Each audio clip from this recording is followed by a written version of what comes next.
All right, back on the cube, and we got to fit the lights. So I don't think I talked about it yesterday, but you probably saw it in the shot. I put the light thingy, the bezel, behind and very carefully traced with Sharpie. That's what this black line is. And then hacked it out really roughly, like this one, with the angle grinder. But I can't get the angle grinder in there to get the edges to be the right shape. So I did a little bit of grinding with this, which melted the steel and kind of mushed it, which obviously isn't going to work because that made for a really ugly edge. So then I swapped to the finger sander, which I didn't finish this, but, you know, got me much closer and worked okay. But because I'm trying to sand with a square edge, I kept running into the problem of either leaving little peaks or chewing the heck out of the belt. I think I destroyed like 3 belts doing this.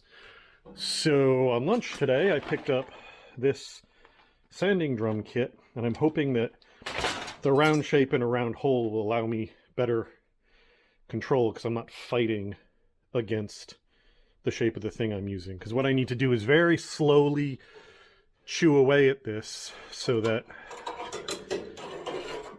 Let's see all the crap from the belts. Because I need to slowly chew away at this until this fits through. And I need to approach it gently, because if I take too much away, it's obviously going to look weird and wrong. Or at the end, you know, it's going to look jaggedy at the edge, and that's what I don't want. So you can see there's still a lot of black over here. There's a lot of black over here. There's a little less here. There's almost in here. So I just got to like slowly work my way until this fits nicely in there, and then do the same thing for this one. And then over on this side, those square lights are just going to get holes drilled, and they're going to be mounted to the outside of this because, where are they? I keep picking things up and putting them down, and I can't keep track of where I'm putting... Ah, here we go. These lights, yes, they have a little step in them, but I think it's going to be diminishing returns trying to get them to go in this way and have to build a framework and stuff for them when I can mount them this way, because I have that little bit of black that'll just look right against there. And then once I've got that, those ground out so those fit, and the holes drilled on this side, I can pull this off and do all the finishing stuff I couldn't do with it on, which will involve drilling the holes for the license plate over here. It'll involve making mounts for these on the back, including something to keep the lights in, because I'm using those mount things backwards so they don't actually hold the lights properly. Once I've got those things done, I can put this in some paint. I think I'm gonna have to take it inside and do that in the basement though, because it's bloody cold in here. And then I should be ready to wire things up. So anyway, let's get to work. All right, so I have this one basically done. It's a very tight fit, but that's exactly what I want. This one I still have a ways to go on, unfortunately. You can see it's kind of getting there, but there's still way too much overlap. And I've blown up my last of these large drums, so I'm going to be down to the smaller ones, which are going to take longer and eat themselves up faster. While I was waiting for the compressor to fill, I got the holes for these 2 lights drilled and mounted, so that's where they're going to be. They ended up closer than I like, even though they're measured to be the same spacing. I'm not quite sure. Oh, I know why. Because there's 1 thickness of light here. There's 2 thicknesses of light in the center, so these should have been spaced out. So I may do that. I may move them each one up a row or 2, but I don't know. Also, while I was waiting for the compressor to fill, I cut one of the fill panels here. This will go from that horizontal brace across to this horizontal brace, and then I'm going to make a second one to fill this area. I was using the original panels to make the curve on the back because I realized that was going to be much easier. I can't use those. I can't even like slice the top off because they come in about here. So there'd be a weird gap I'd have to fill anyway. So I might as well just do it with a piece of steel. So I may still cut this edge back a little bit more, just so that when I put my welds on, they're nowhere near the front, but the basic thing is set there. And this is just a fill panel so stuff doesn't fall down there. So it doesn't have to be super strong. I think the 20 gauge will, once it's tight in on both ends and on the front, I think we'll be fine. And if it ends up not being fine, I'll weld on the underside a piece of rod or something around that curve to just stiffen it up. But the other one of these is going to be real quick to make.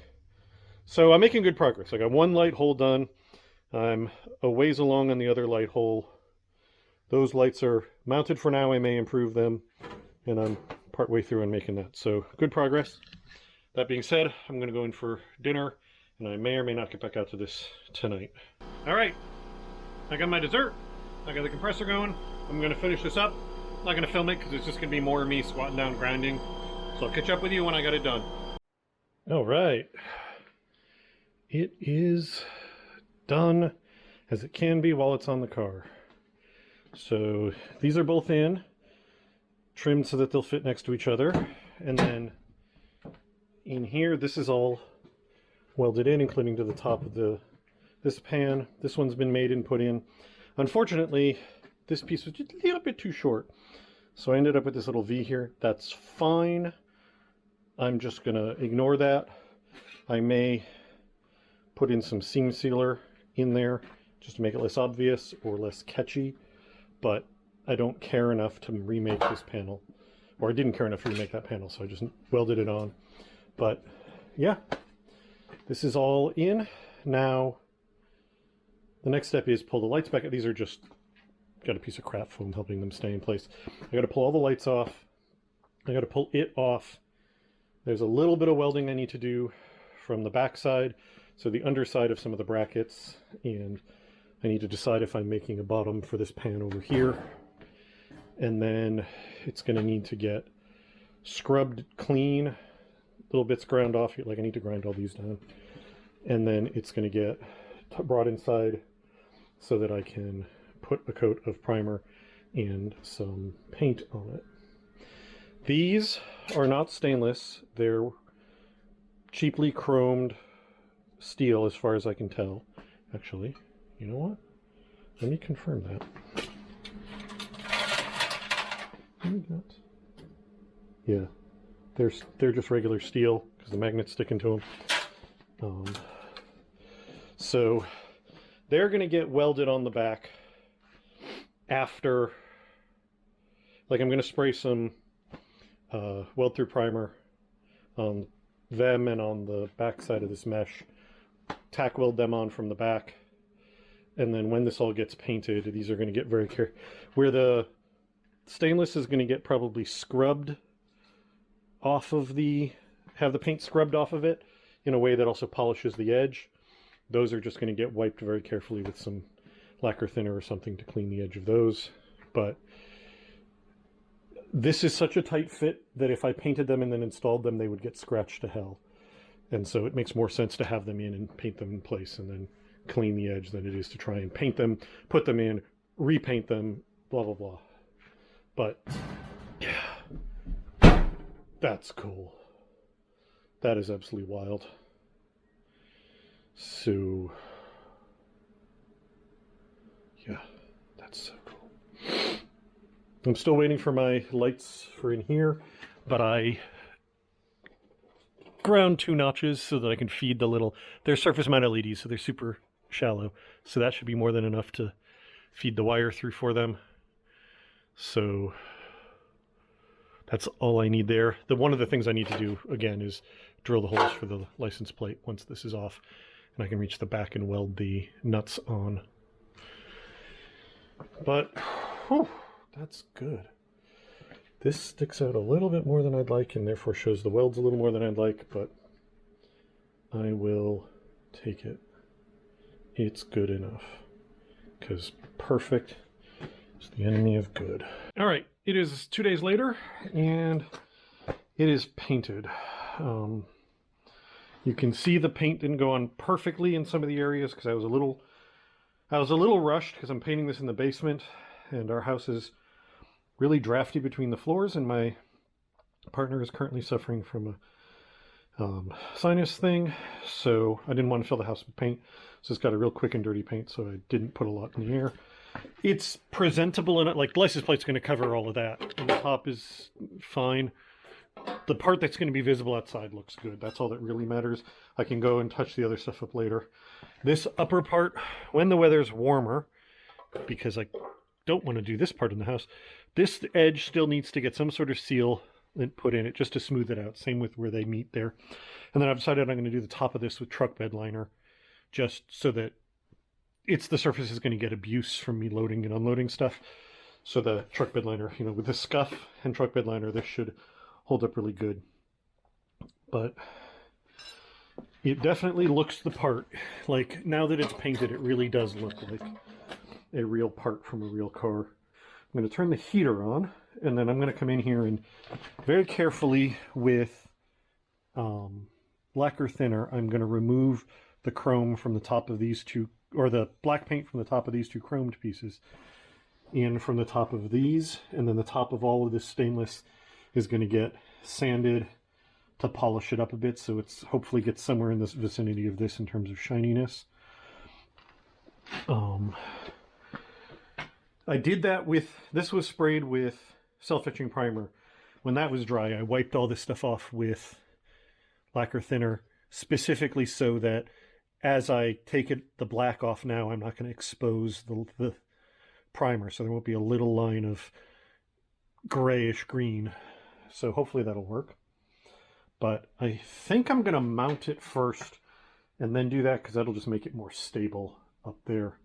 And then as soon as that is done, I can work on wiring and installing the lights. I realize I don't have the craft foam for this, but I think I've got an idea for what to do for that instead. So yeah, I'm going to get to that. And if I'm really lucky, I'll have this in and wired and working by the end of tonight. Alrighty, get to that in a second, but I just wanted to show you what I'm doing here to get these lights in. Like I described before, the brackets for them I have in backwards. And what's supposed to happen is that they're supposed to slide into the bracket this way until this bigger lip butts up against this, and then there's three little tabs that get pressed in to hold it in place. That obviously doesn't work in reverse. So the two problems are them falling out and that they kind of rattle around. So my solution for number two and a help for number one is I took some of this vacuum line, cut it in half, and then I was trying to use it as like a gasket to fill that gap, but it kept twisting and falling out and doing weird shit. So what I did on that one, and I just did on this one, is I took that half of a vacuum line and taped it down with some gaff tape. And I actually stretched it and taped it and stretched and taped it, so it's actually a little bit even smaller. And this takes up that space and keeps it in place. And it's because the rubber has a little bit of give, I can force it in there and then it'll expand just enough to kind of jam it in place.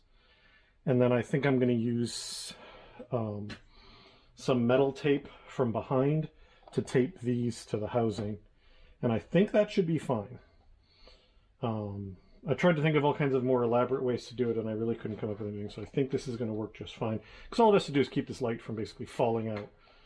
So I think it'll be good.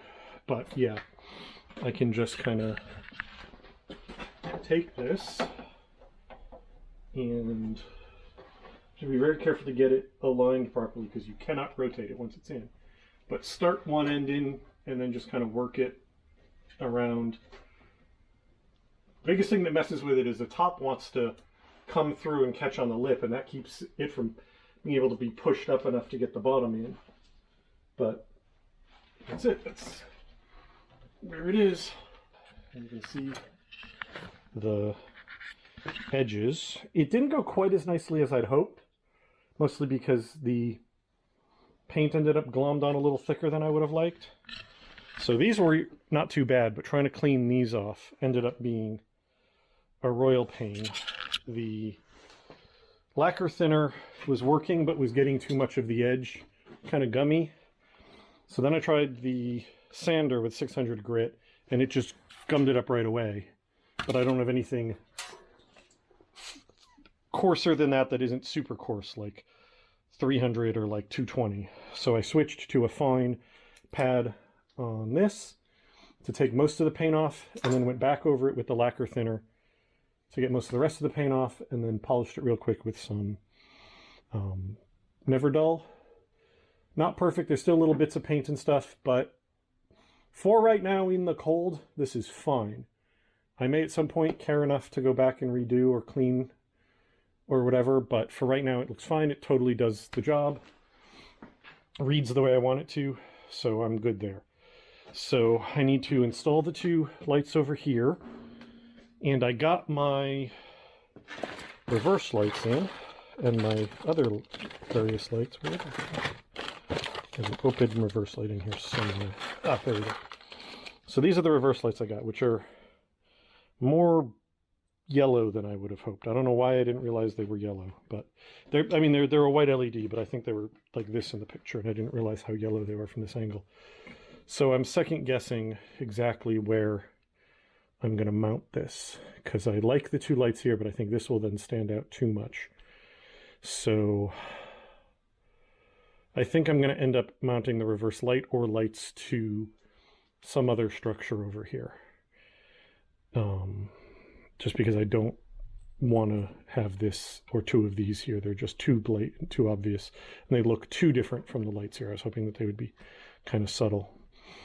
So realistically, I only need the reverse lights over here because state law says you need a reverse light. Proof that I don't need two is if you go look at the second generation Scion XBs, they had a single reverse light in the bumper. But I always like more reverse lights than less. So the other things that I got were these pre-wired surface mount LEDs. I've used this size before. These are all the lights inside the van, or this size LEDs. They're nice and bright. I got two of those in white, but I also got two of this much smaller size that I think is going to be perfectly sufficient. Two of these are going to be more than sufficient to be the license plate lights, and they're not as much light as this, so I won't light up as much of an area sort of around the car. And if they're sufficient and I don't need these two are going to become interior lights, probably in the cargo area. So where the heck is the other one? Why can I not see? There's the other one. Okay, so when I made this, I ground away two little half moons over here, and that's going to be more than sufficient to slip this through and just stick it to the underside and then wire it in. So I'm going to get these mounted, and then it's going to be wiring, and I will probably come back to you when I've got it all wired up.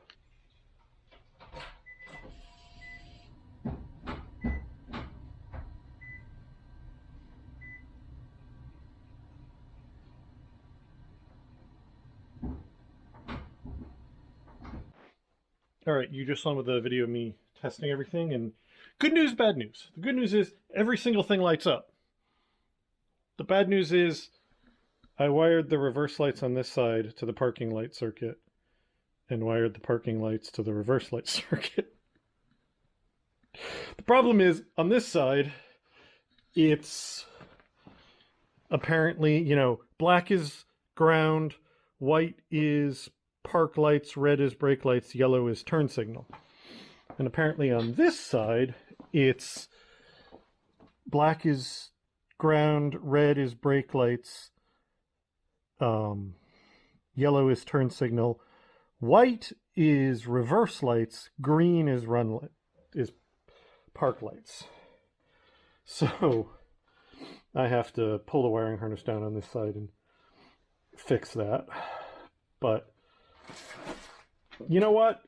It's my own fault. I was going to double check it. I even have that 9-volt battery around here somewhere, so I could double check what each thing does. And then I hooked up the ground, which meant I couldn't use the 9-volt anymore because I couldn't hook it to ground in the wires, and then just decided, it's going to be the same, and it wasn't. But everything works, which is huge. I have my lights for the plate. I've got that. Everything, aside from two wires being in the wrong place, is exactly right. This looks pretty darn good. It's not perfect, and trying to get this off got a little bit up there. I need to touch up the corners of the tailgate, but overall, this looks amazing. And the other great thing about this is it looks like a factory piece. It looks like something off of a real car. You get up close, you can see it's not, but like at the distance, you're trying to look at a car, it looks like a factory piece. And that was so what I was going for. The one thing I'm still trying to decide is, part of me is tempted to pull the Cube letters off of this and put them on there, but I don't know. I'm moving that up in the air for right now. So I'm going to call it there for the custom lights for the Cyberpunk Cube, because swapping those two wires is no big deal. It's not worth filming, and I've got a couple other little details I'm going to finish up again, not worth filming. But I'm super happy with that. That came out really great. I'm really happy. And now that that's done, I can build my crazy custom tube bumper for the rear here. So that's it for now. Thank you all very much for watching. I'll talk to you later. Bye.